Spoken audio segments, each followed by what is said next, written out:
حضرت موسیٰ علیہ السلام اور جادوگر۔ پیارے بچوں، آپ نے ملک مصر کا نام تو ضرور سنا اور پڑھا ہوگا۔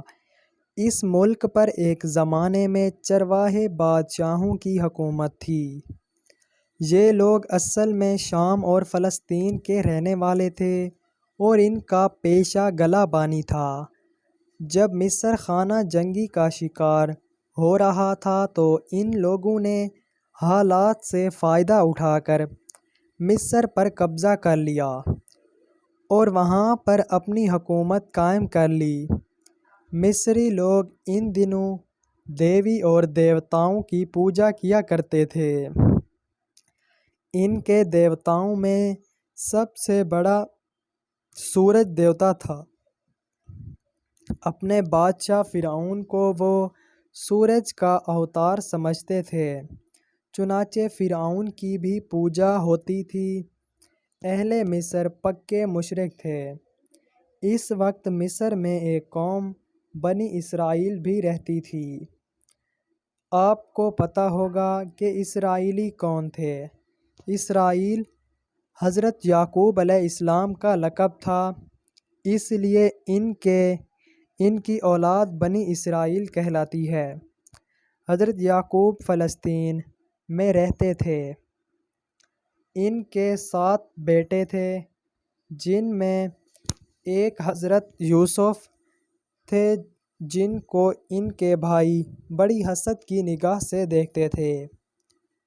ایک بار وہ اپنے والد سے اجازت لے کر حضرت یوسف کو شکار کے بہانے ساتھ لے گئے اور ان کو راستہ میں ایک اندھے کنویں میں ڈال دیا۔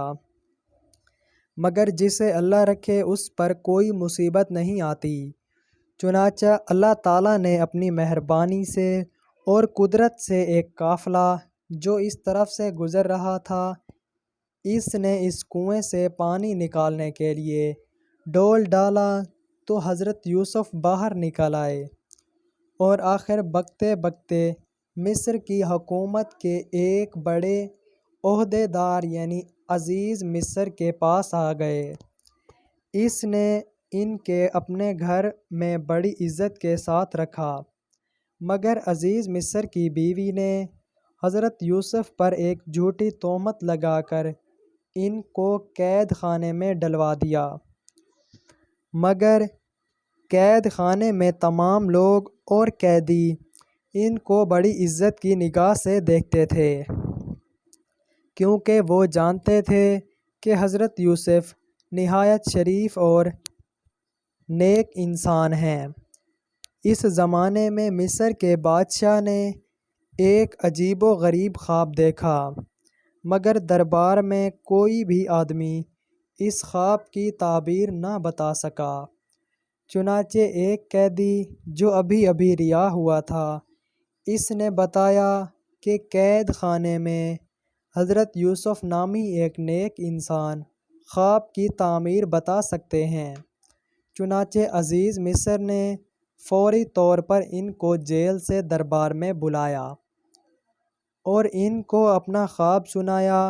حضرت یوسف نے اس خواب کی تعبیر یہ بتائی کہ ملک میں لگاتار 7 برس تک قحط رہے گا اور 7 برس ملک میں خوشحالی رہے گی۔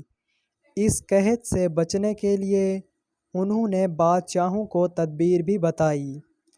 اس بات سے بادشاہ کے دل میں یہ بات بیٹھ گئی کہ پورے ملک میں حضرت یوسف سے زیادہ عقل مند اور کوئی بھی نہیں ہے۔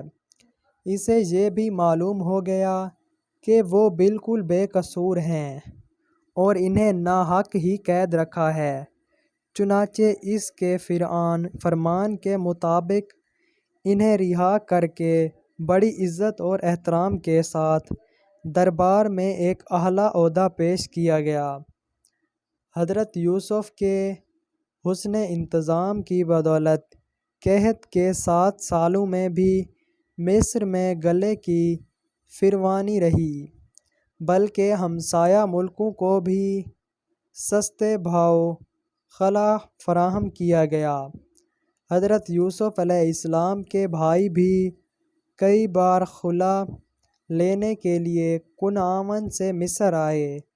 اس کے بعد حضرت یوسف علیہ السلام نے اپنے پورے خاندان کو مصر بلا لیا۔ ان دنوں مصر کا پایہ سخت امز تھا۔